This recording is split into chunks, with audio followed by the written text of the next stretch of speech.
Great. Welcome, everybody. My name is Elaine Chang. I'm the Senior Manager for Global Market Development here at TerraWorks. And this month, our social media has been exploring how digital tools like TerraWorks can help financial services companies who have operations in the last mile. So whether they're delivering services or collecting impact data. As such, we're excited for Catholic Relief Services to culminate this month by sharing their savings group program and how they've been able to use digital tools to answer their research questions. So today, we're joined by Samuel Beecher. He's the research officer for CRS's Expanding Financial Inclusion Africa program. And he'll be sharing their journey of how they've digitized their interview processes, and we'll be sharing results from these financial diary and PPI interviews with their savings groups. Just a note before I turn it over to Samuel, he'll be talking a little bit about the PPI, or the Progress Out of Poverty Index. So I just wanted to share a little bit about what it is. It is a 10-question scorecard that is country-specific. So there's a version for each country that helps an organization identify for each household how likely are they to fall below a certain poverty line. This tool is powered by the Innovations for Poverty Action team, and it's a great tool for using a proxy to measure poverty rates. So with that, before I hand it over, a few housekeeping rules. The session is being recorded. We'll be emailing out the summary and the whole recording afterwards. If you have any questions, please type it into the chat window or the questions window, and I'll be moderating it throughout. If they're sort of meta questions, we'll take them at the end. If they're clarification questions, please type them in throughout, and if it's urgent, I can interject and clarify that for you. And I think, thanks if you're joining this for the second time. We had some audio issues the first time. Samuel will be starting from the beginning, so don't worry about kind of missing anything from the first session. So with that, Samuel, let me make you the presenter.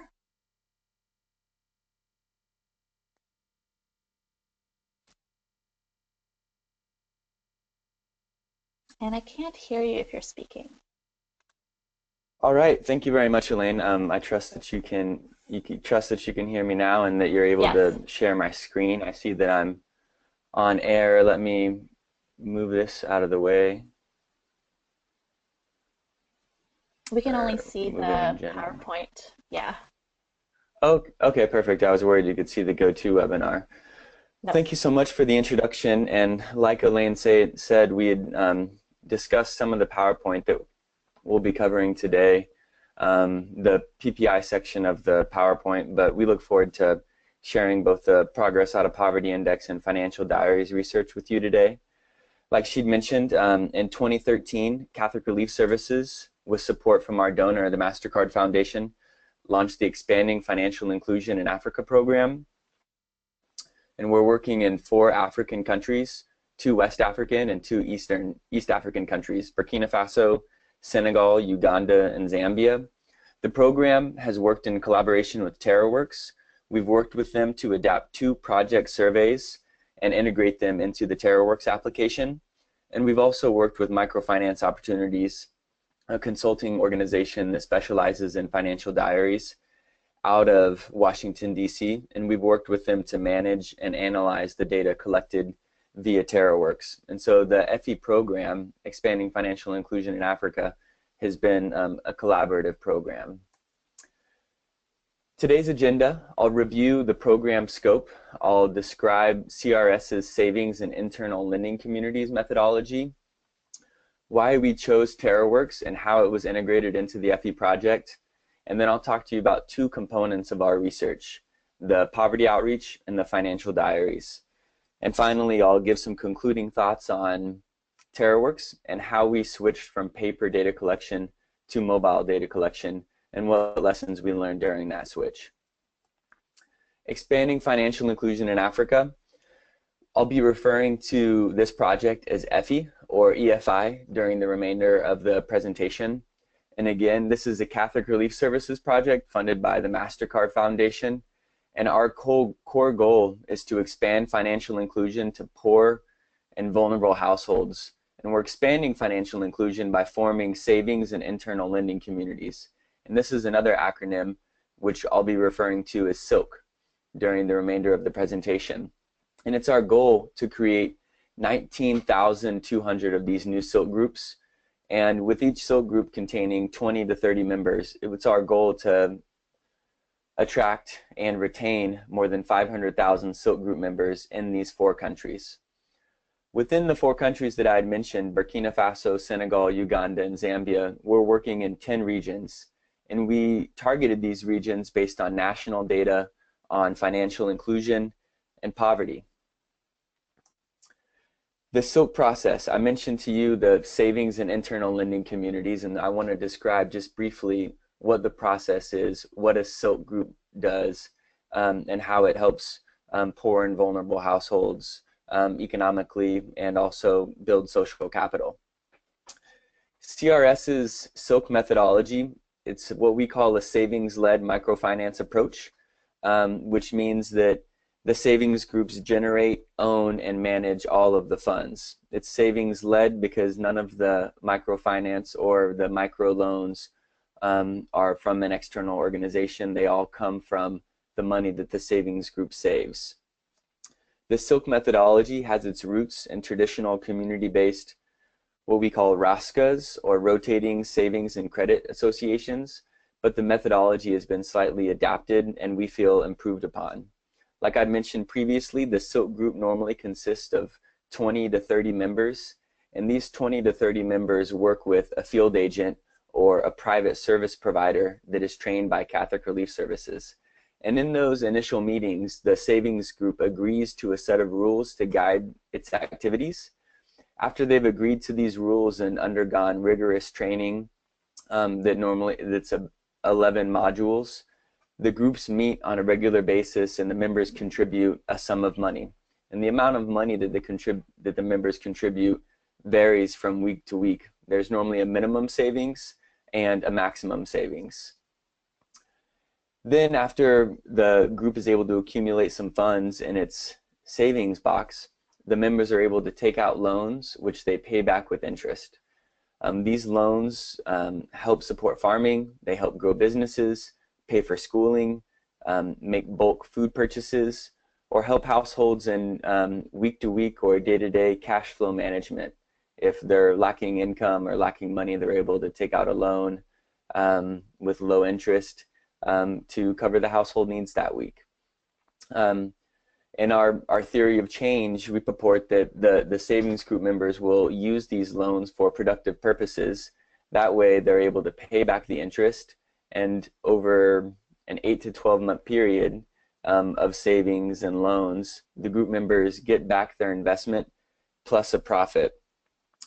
And what we're calling this process where they get back all of the money that they've saved plus the interest that they've earned, we're calling this a share out. But really what it is a dividend based on, they get a proportion of the interest based on how much they've contributed to the savings account. And so for the remainder of this process, we're going to be talking about this sum of money that they receive at the end of a cycle as a share out.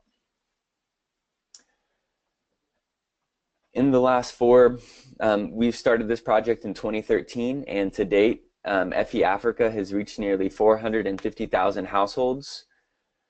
But more than production targets and numbers, FE wants to learn how poor those 450,000 households are and what benefits do these households receive through the participation in a savings group. So we have 2 key learning objectives. The first, can the FE project reach the poorest households and communities? We're answering this question through Progress Out of Poverty Index research and also some ethnographic research in 2 of the countries. The second key learning objective is what happens to these households once they join a SILK?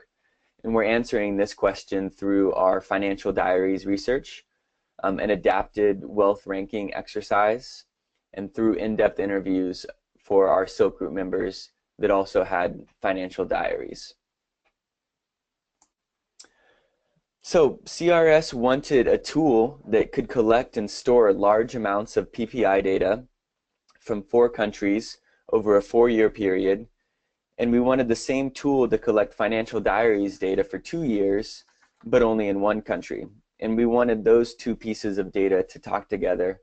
We wanted to have a unified system, one application that did both of these jobs. And in general, that's why we chose TerraWorks. What we wanted for our field staff was offline access to the application because they're working in remote areas and many areas that don't have cell phone service. We wanted them to be able to administer surveys without any issues. We also wanted to have a back end of the system, or Salesforce in the case of TerraWorks, that could talk to and communicate with the front end of the system or the application, TerraWorks. We wanted to have the partners to have access to the data through the phone, and also the back end. And then for the regional staff, staff members like me who are working in more than 1 country, we wanted the field staff to be able to record GPS coordinates and sync this to a cloud database. We're using ArcGIS and Esri to create some interactive story maps. And so these GPS coordinates were of value to us. And like I mentioned, we wanted the ability to create customized surveys, and we did this for the financial diaries and the PPI. And in general, with mobile data collection, we wanted to be able to have strong feedback loops. We have staff members in 4 countries in Africa, multiple states in the USA, and so through mobile data collection, we felt like we would be able to have stronger and quicker feedback loops than if the data was collected via paper. And in general, we wanted tools for monitoring and evaluating poverty outreach at different levels, and TerraWorks had already had a partnership with the Grameen Foundation, the former owners of the Progress Out of Poverty Index. And so after looking at all of these, all of the things that we desired in a mobile application, we decided to work with TerraWorks because we saw that they met many of our needs. TerraWorks integration.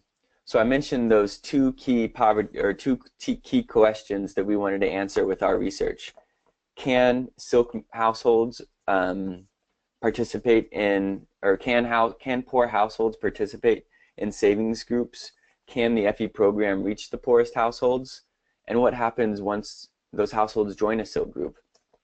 And we've answered both of these questions with surveys that were uploaded to the TerraWorks application, the Progress Out of Poverty Index and the Financial Diaries.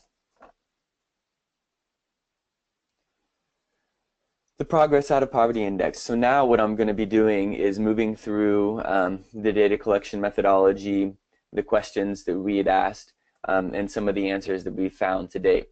I'll be doing this for both the Progress Out of Poverty Index and the Financial Diaries later on in the presentation. So how we answered these questions. This is the data collection methodology for our poverty outreach. We utilized the Progress Out of Poverty Index, which, like Elaine mentioned, is a series of 10 questions that are country specific, and each response to a question is given a score. And those scores are accumulated and then translated into a likelihood of living under a number of different poverty lines. And we decided to use the PPI because we could choose a poverty line where we could compare and contrast poverty outreach from 4 different countries. So most of our research and what we're presenting on today is the $1.25 a day poverty line, which has recently been changed to the $1.90 day poverty line. And so what we did was we collected reference data. We found a random selection of villages where we were going to open Silk groups, but where Silk groups had not been formed yet. And we hired consultants to administer the PPIs to a random sample of households before any Silk groups were formed in that village. And then we also collected Silk group data. And we collected this in the same villages where the reference data was collected. And what we did was all of the households that had at least 1 member in a Silk group application, the supervisor, or all households that had at least 1 member in a Silk group, the supervisor then went to that home and they administered a PPI. using the TerraWorks application. And so what we were able to do is analyze and compare Silk Group PPI scores and poverty likelihoods to the reference, and we were able to make comparisons in the same village. And so we use two different approaches to analyze the data. The first is a simple comparison of means or averages across each country and each partner. And when we did this, we took into account that the data, the reference data and the Silk Group data, were clustered by the same village. And the second way that we analyzed the data was a within-village comparison of the Silk Group PPI scores to the median baseline PPI score. And so what this looked like is we had the reference group data and we found the median, and we saw and we looked at what % of our Silk Group members have higher poverty likelihoods than the median baseline member. And we did this both by country and partner. So again, where is the PPI data coming from? This map shows the 4 countries that we're working in. And again, we're working in 10 regions within these 4 countries. And we administered PPI data in 198 different villages to 616 different Silk Groups. And there was a total of 24,926 PPI interviews administered. And when we look at the data, the Progress Out of Poverty Index with the Innovations for Poverty Action, they have benchmark PPI scores for each country.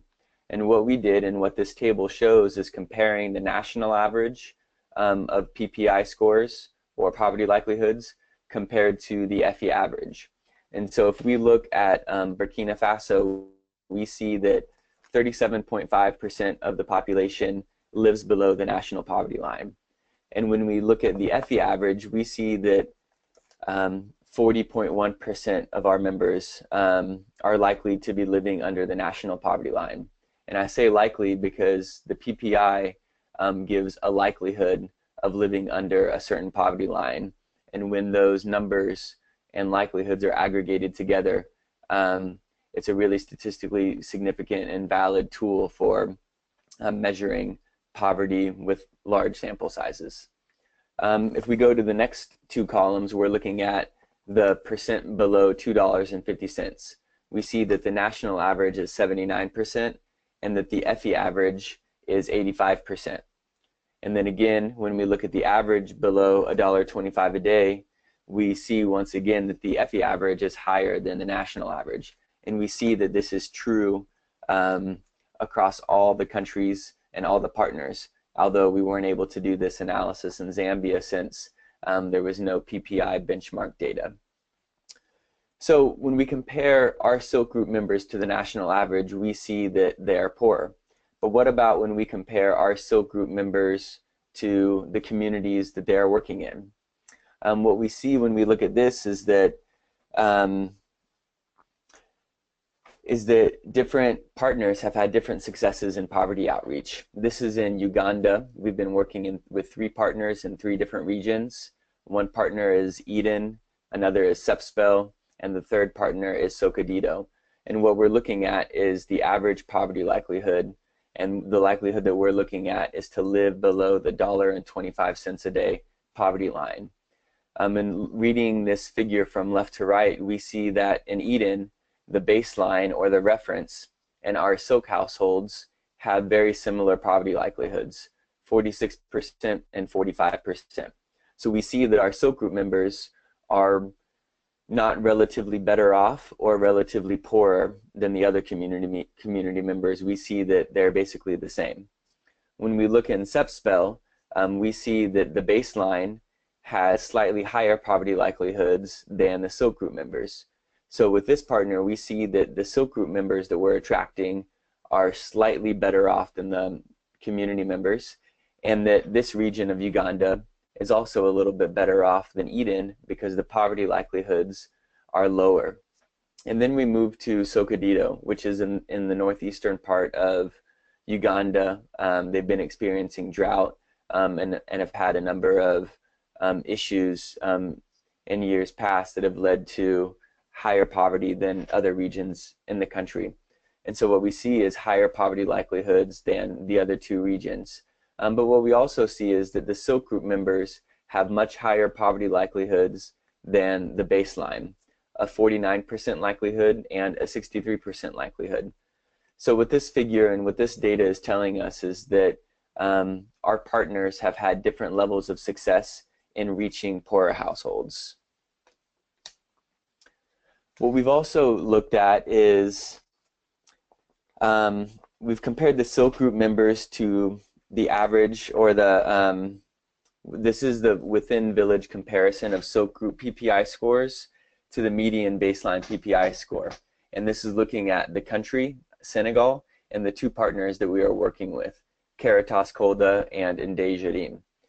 And like I mentioned, what we did is we took the reference group's median PPI score and we looked at what % of our silk group members have poverty likelihoods that are higher than that. And what we see in Caritas Kolda is that a majority, 69% of our silk group members, have poverty likelihoods that are higher than the median. What we see in Ndejrim is that it's slightly below 50%. 48% of our group members are in the first two poverty quartiles or have poverty likelihoods that are higher than the median. Our goal was 50%. So what we see is Caritas Kolda has reached our goal, and Ndejrim with 48% did not reach our goal of 50%. When we look at the blue bar in this same figure, this is the % of villages where we reached our goal of at least 50%. And so in Senegal, we have PPI data from 48 different countries. We have roughly, and this is roughly split between the two partners, 24 in Caritas Kolda and 24 in Ndejrim. And what we found was that 73% of those villages in Caritas Kolda had at least 50% of the silk group members in the poorest two poverty quartiles. And what we found in Ndejrim was that they only achieved this depth of poverty outreach in 47% of the villages. And so again, what we're seeing here from this figure is different levels of success. But what we're not seeing is that our silk group members are much better off than the community members. What we're seeing is that they are either poorer or have relatively similar economic levels as the community members. A third way that we've analyzed the data is looking at groups formed over time. And so what we're looking at on the y-axis here is the average % of silk group members in the poorest two poverty quartiles. And what we're looking at on the x-axis is the group cohort. And so what we did is we put all of the group ones, all of the first groups that were formed in a village together. We aggregated all the data together from the 4 countries and from the 10 partners, and we assigned, based on when the group started to save, we assigned them to be the first group in the village, the second group in the village, the third group in the village, and so on and so forth. And what we're looking at in this figure is all the way up to the 11th group in one village. And what we see is that the percentages show that the average % of group members that are in the poorest two poverty quartiles increases over time. And so why does this matter, that the groups seemingly get poorer over time? CRS's silk methodology is implemented by private service providers. These field agents are paid by the group members and not by the project. And so what we found in previous studies is that our private service providers continue forming silk groups after our project has come to a close. And so it's reasonable to believe that after our project is finished at the end of the year, that they're going to continue forming silk groups, and these silk groups will get progressively poorer. So some final thoughts on the PPI. Across all 4 countries and all 10 partners, when we aggregate all that data together, we see that 68% of the silk group members are in the poorest two poverty quartiles of their community. And we also see that an average of more than 50% of the silk group members are in the poorest two quartiles in 8 out of the 10 regions where we're working. And so our project has reached its goal of 50% in 8 of the 10 regions that we're working. We've also seen that different methods of silk promotion and different ways of implementing silk has led to different successes in poverty outreach. I chose not to get into this I chose not to get into this point in this presentation because we're going to continue to learn more about the effectiveness of different methods of implementation on poverty outreach through the ethnographic research that I mentioned previously. But what we also want to know is what happens to poor silk group members after they join a silk. Are they able to save? Do households access and pay back loans? How do they use the money they save? Are they purchasing business investments? Are they buying food? Are they buying construction equipment? And overall, does participation in silk lead to improved economic outcomes for participating households? So, to answer these questions, CRS launched a financial diary study of its silk groups in the northern province of Zambia. CRS has worked in partnership with microfinance opportunities to refine the data collection process, provide trainings to our field staff, and also manage and analyze the data. The goal of our financial diaries research is to establish a comprehensive and a longitudinal picture of the role of silk's financial services on the participating households. We also included a sample of group of households that are not participating in silk. And we did this so we could have a better understanding of the impacts of silk participation. So this is an overview of data collection. This research lasted just over 2 years. We performed the financial diaries research in 7 different villages. Each of these villages were within 5 to 50 kilometers of the provincial capital of the northern province of Zambia. There were 270 households and 444 respondents, and we had 14 enumerators, one of them in this picture with their smartphone doing an interview. And we collected this data for 110 weeks, and each week there were between 2,000 and 3,500 transactions. And these transactions include bartering with a neighbor, buying something on credit, purchasing something with cash, purchasing something through a mobile phone, and then a number of different sales that these households made. We also captured events. For example, if there was a cultural tradition or initiation, if there was a funeral, or if they traveled outside of the village to go to a religious meeting. And for each transaction, we captured who performed it, where they performed it, what they bought, why they bought it, and who they bought it from. And so when I say a comprehensive and longitudinal understanding of how silk households use silk financial services, you can see that this is a really intensive data collection methodology and provides so much detail. Samuel, so, yeah. I have a clarification question. Can you talk a little bit about the way that the data is gathered? Is it also through consultants, or is it that in order to join a silk, members have to own their own cell phones? Okay, so the data was collected by Catholic Relief Services and partner organization staff. We hired 14 enumerators, and we gave each one of these enumerators a smartphone that was procured by TerraWorks, and it was we downloaded the TerraWorks application and pre-populated the surveys onto the phone, and we gave our respondents, the households that were participating, a small notebook, and they used this notebook not to keep as a way to keep notes on their day-to-day transactions.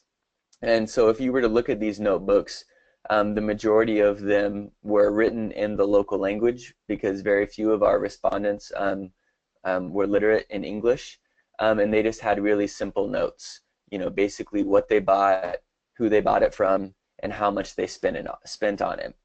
And then when our enumerators come to do the interview, they sit down with their respondent, and this picture is a good example, who has their notebook.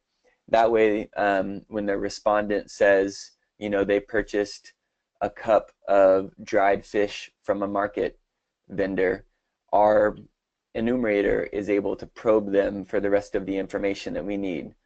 Was the market vendor a man or a woman? Did you buy it for business purposes, or did you purchase it just for household consumption? Did you buy it on Monday or Tuesday? Did you buy it, like what quantity did you buy? Did you buy just one sack of it, or did you buy 2 sacks? And so, in summary, our respondents had a small notebook where they kept notes, and then our enumerators had the mobile phone, and they worked with the respondents using the notebook to probe further and to record a high level of detail about the transactions.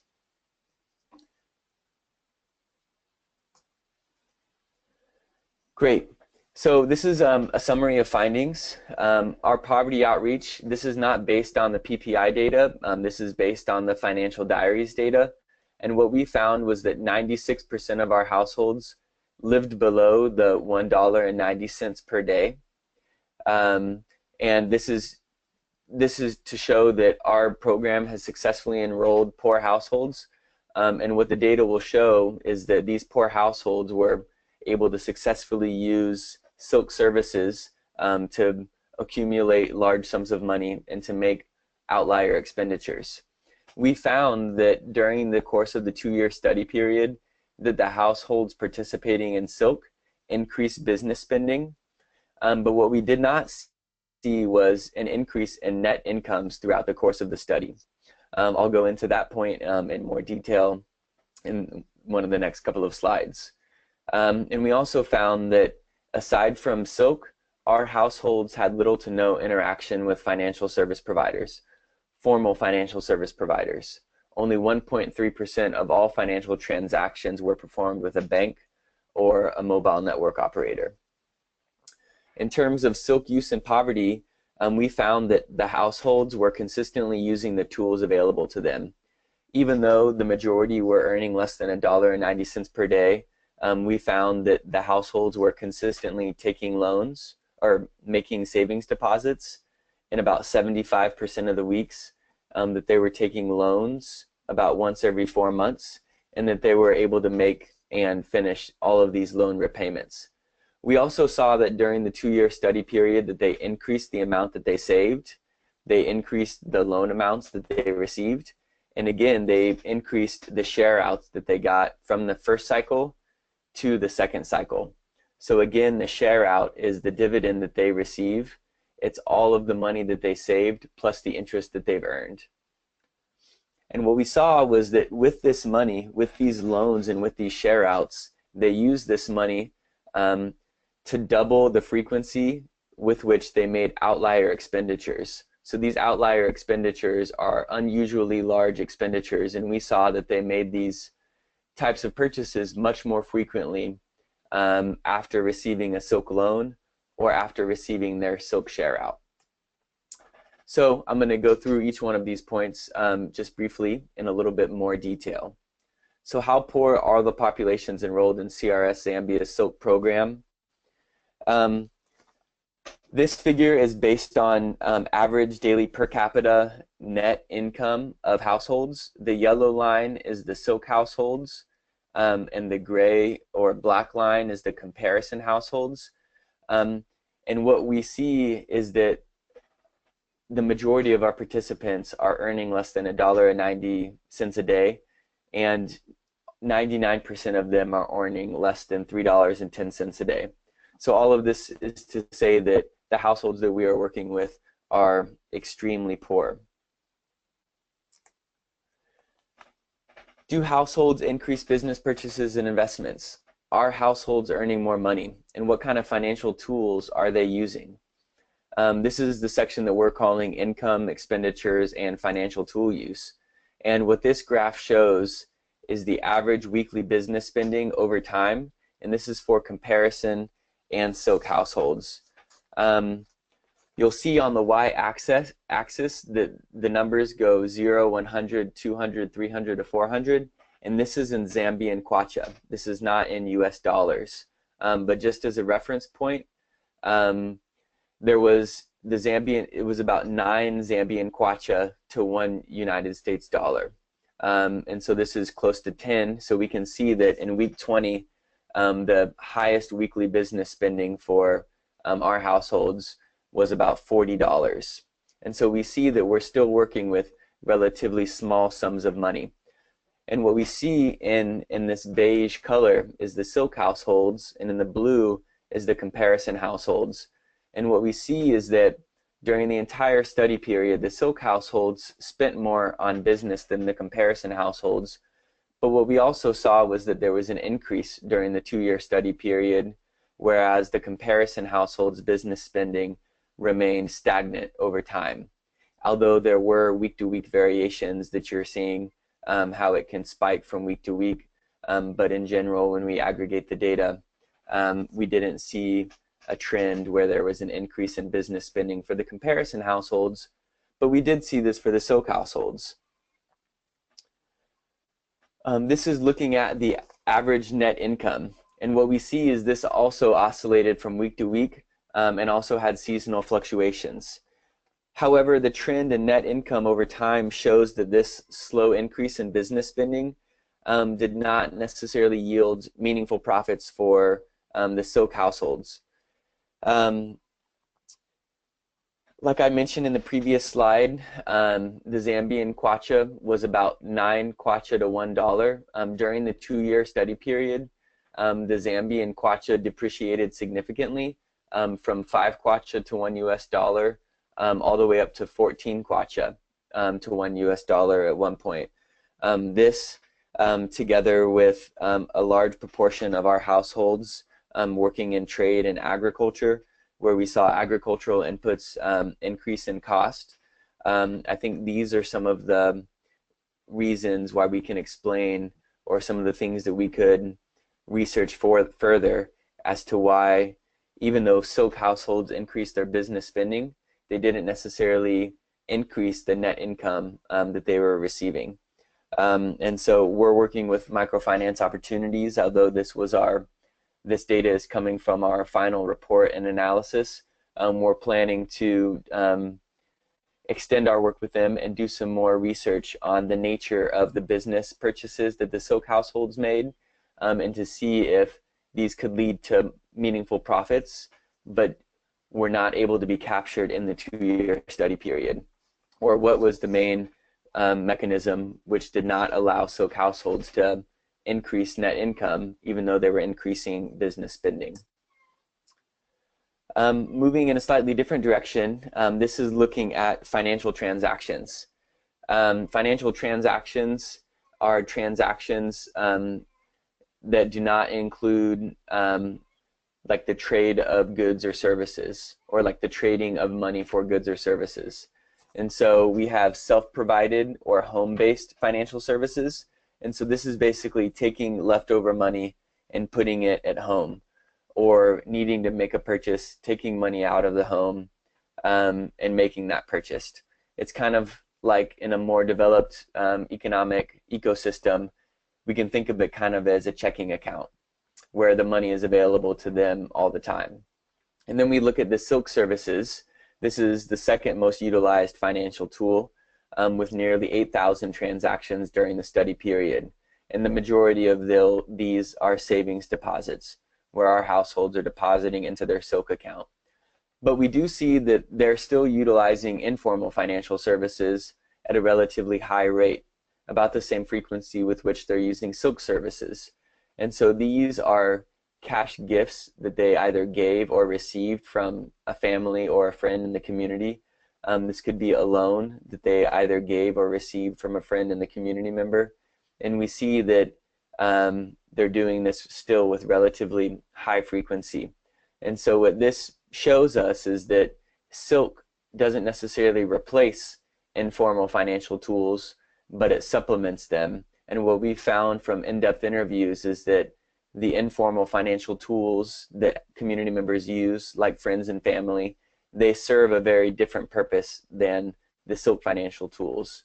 The silk financial tools seem to be used more for business purchases and investments, whereas the informal financial services were more like insurance or like a way to build and create social capital in the community.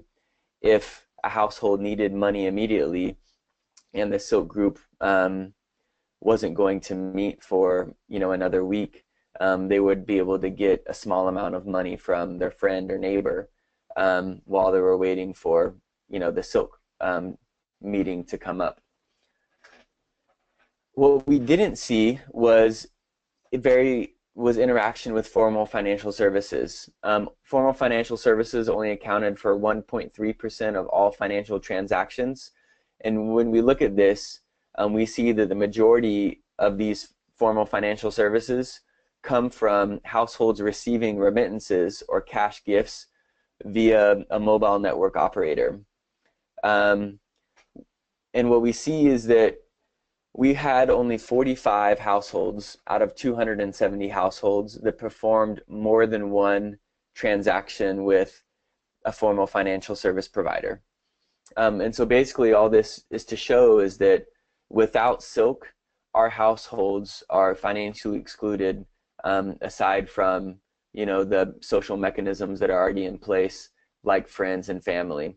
And what we've seen, and what I'll show you, is that Silk households are able to access a much larger sum of money from the Silk as compared to what they're able to receive from their friends or family. So 2 questions that we'll be exploring is, are poor households using the resources that Silks offer, and are they able to benefit from the resources that Silks offer?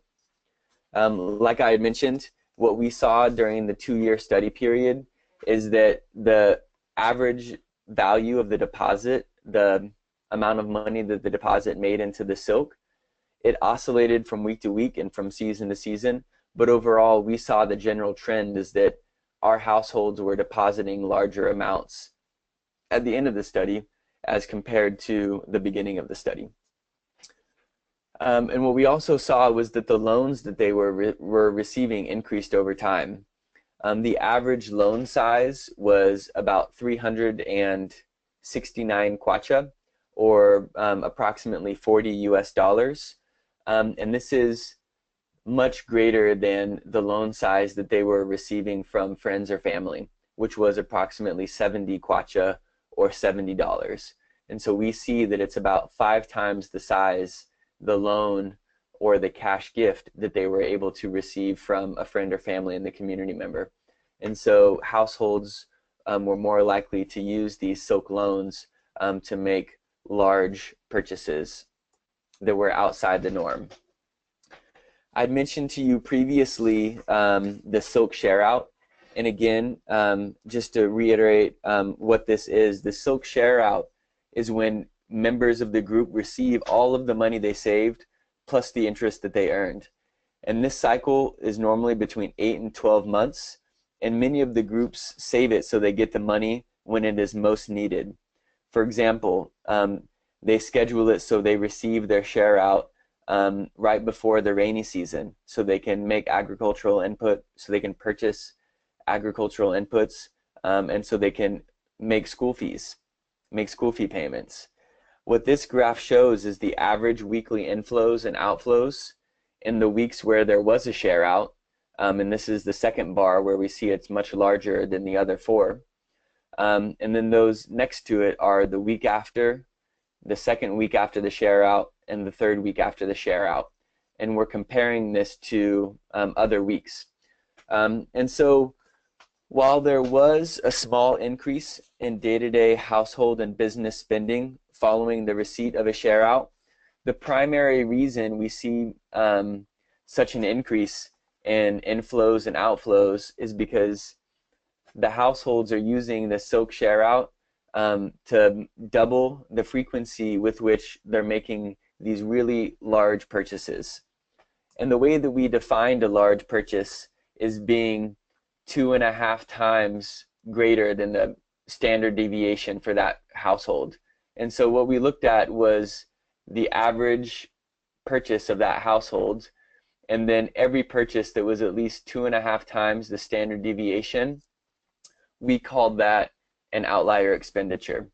And so for a poor household, spending $5 might be an outlier expenditure, whereas a household that is regularly making large purchases, they could make a $50 purchase, but it wouldn't be considered an outlier expenditure based on the criteria we chose.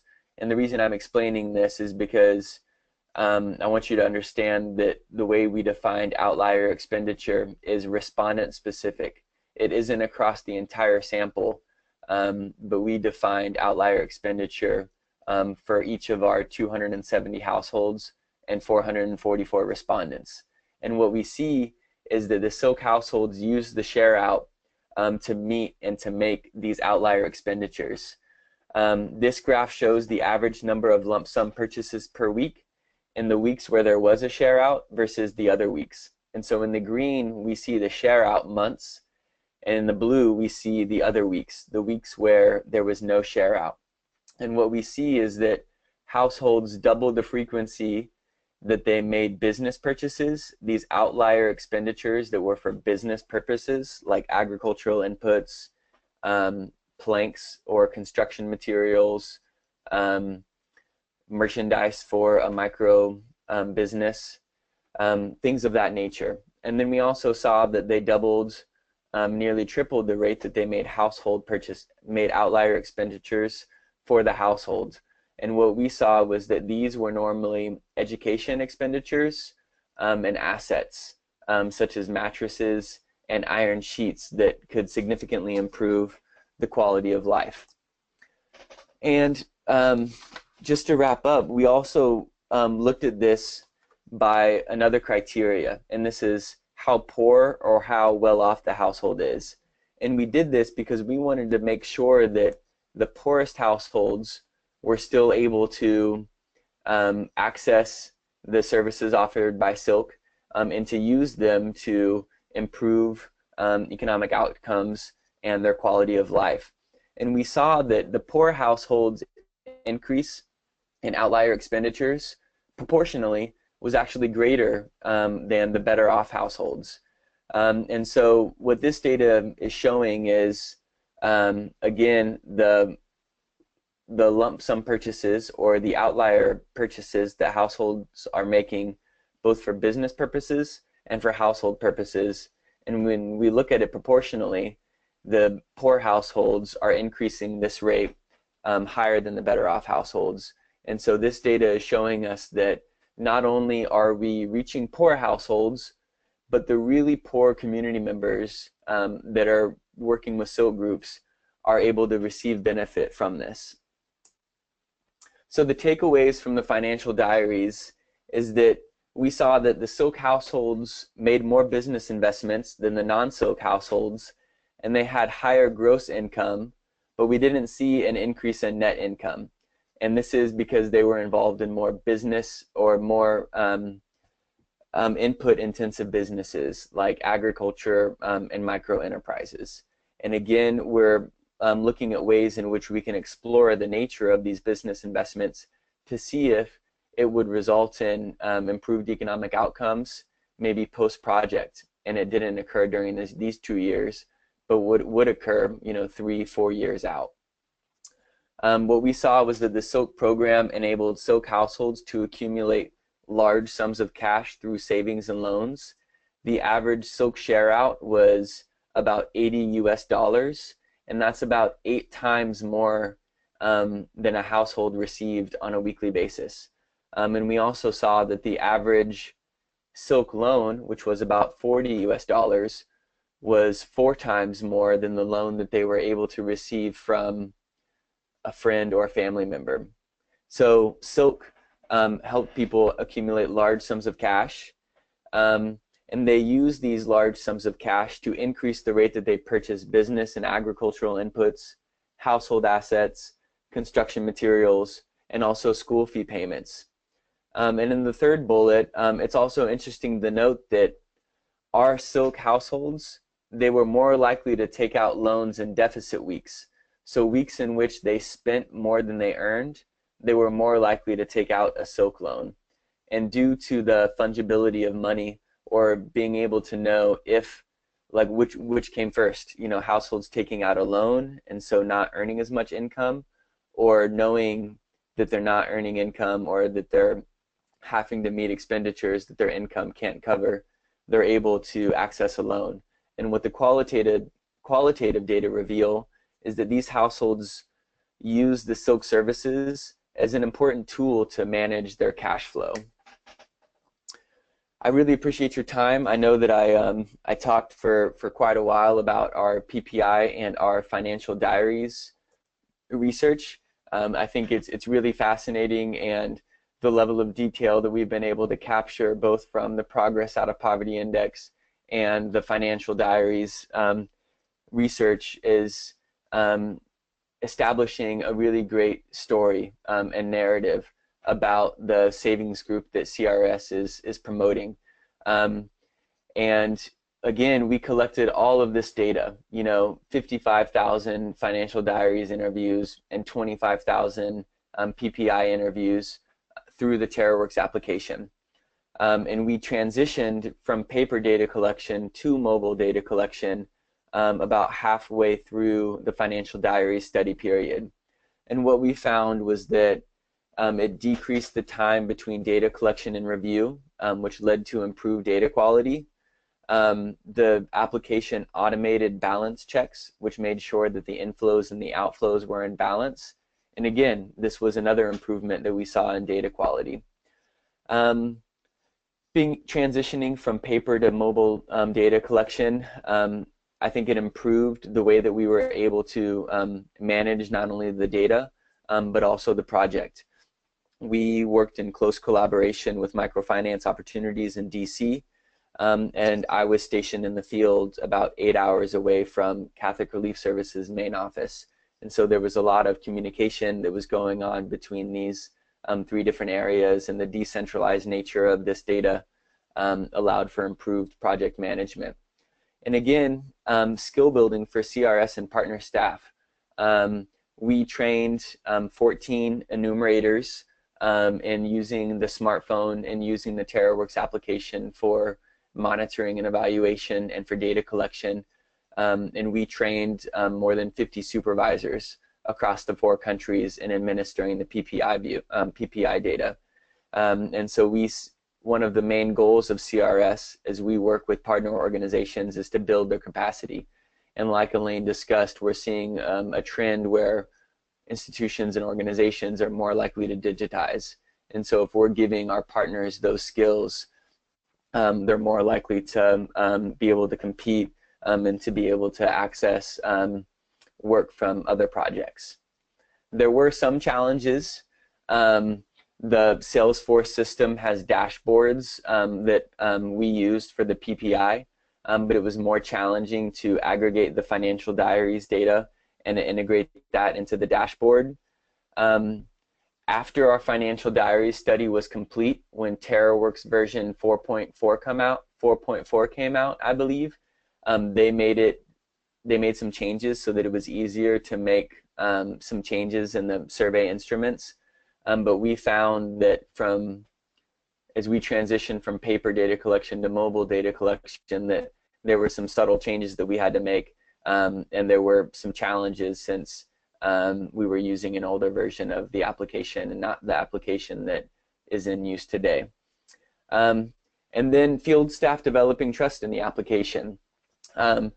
Thankfully, this didn't take long to occur, but during the initial weeks, there was a lot of fear around collecting the data, syncing it to Salesforce, and then not having it appear, and so we found that early on, a lot of our enumerators were collecting the data on paper, and then later on in the evening, they would go back onto their phones and they would enter it on their phone. That way, they would have some sort of something to come back to in case the data was lost in the cloud. Over time, our field staff developed trust in the application, and I'm really grateful that we didn't have any experiences where we lost data or where one of our enumerators collected data, synced it to the cloud, and then it never appeared. And I think that shows the quality of the TerraWorks application that we were using based on the number of data that we collected. I see that we're getting close to 10:30. I wanted to put my contact information here. Again, my name's Samuel Beecher, and I'm the research officer with FE Africa. And you can note my email address and Skype address. And I'm excited and interested to talk more about and go into more detail, go into the nitty-gritty about the methodology and the analyses that we performed, both for the PPI and the financial diaries. At this point, I'll give it up to Elaine so that we can answer some questions, hopefully. Great. Thanks, Samuel. These are great insights. Thanks for sharing with everybody.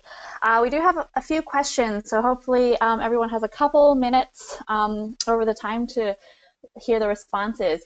Let me just jump in. So one question kind of along the last line of adoption. How did you convince the survey participants to keep financial diaries?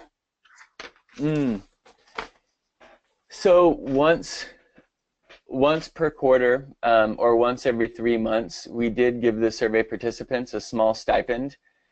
It was about 100 kwacha, or 10 US dollars once every 3 months. And so I think that financial, or that there was some economic incentive. But one of the really interesting things that came from the diary is that the majority of our households didn't keep a budget, but because they were keeping intensive financial diaries for 2 years, a lot of them thought that they were participating in a program that was about budgeting, that was about financial education. And so they knew that we were collecting data from them, but it was really interesting because even the comparison group households, the households that weren't participating in a savings group, they thought that they were part of a project where we were teaching them about keeping a financial diary, teaching them how to budget. And so I think a number of them, in our exit interviews, talked about how they were going to continue keeping track of their expenditures and keeping track of the income that they earned. And so initially, I think it was the economic incentive that we gave them. And I think over time, the participants were able to see a number of benefits from keeping such detailed information about their own economic lives. Great. And we had several inquiries about whether you're able to share the survey questions for the financial diaries. We can. The survey, or the survey instrument, I guess it's more like we have a survey instrument that we'd used for the financial diaries, and so there weren't necessarily a series of set questions that we asked respondents each week. It varied from week to week, but we had a survey instrument that allowed us to capture a number of detail on each transaction that they made. And an easy way to remember the data that we collected is, I like to think about like the 5 W's. So if you think about your own financial life and a transaction that you made in the last week, and you were to write it down, you could write down like who, what, where, and why. Who you purchased it from, what you purchased, where you purchased it, and why you purchased it. And basically that's what we captured for every single financial transaction. And so I can share like the instrument that we used to record that, but there wasn't like a series of questions, although we did give our enumerators a number of trainings on qualitative interviews and probing. Great. If that's easily shareable, we might be able to add that into our summary. Or Julie and Carlos, maybe you can reach out to Samuel directly. We have his email address there. Another question was, for the financial diaries and calculating net income, was that separate from the PPI?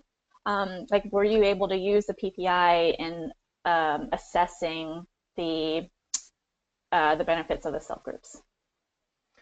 We did. We utilized the PPI, and we recently completed what we called a triangulation report. where we looked at PPI data, financial diaries data, and data that we collected, qualitative data from a participatory wealth ranking exercise. And what we were able to do was compare across 4 groups. Just briefly, we had key informants that grouped our financial diaries households into one of 4 groups: better off, managing, poor, and very poor. And what we were able to look at were the poverty likelihoods for these 4 groups and also the average income for these 4 groups. And what we found was that the PPI data was similar to the income that the financial diaries households received. For example, the better off households had the lowest poverty likelihoods and the highest income.